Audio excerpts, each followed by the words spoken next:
News, time 9:35. Police are calling it a tragic accident. A 2-year-old accidentally shot and killed his mother in an Idaho Walmart. Kootenai County Sheriff spokesman Stu Miller says somehow the little guy got hold of his mother's gun, which was in her purse. Yeah, really prove intent on a 2-year-old. So what this is an accidental tragedy, unfortunately. And the woman had a concealed weapon permit.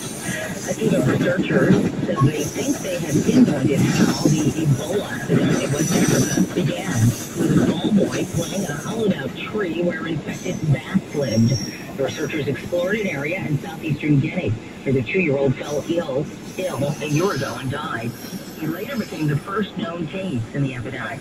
Scientists did not find the virus in the bats they tested, but they came away believing that the child got it from bats that had lived in the hollow tree.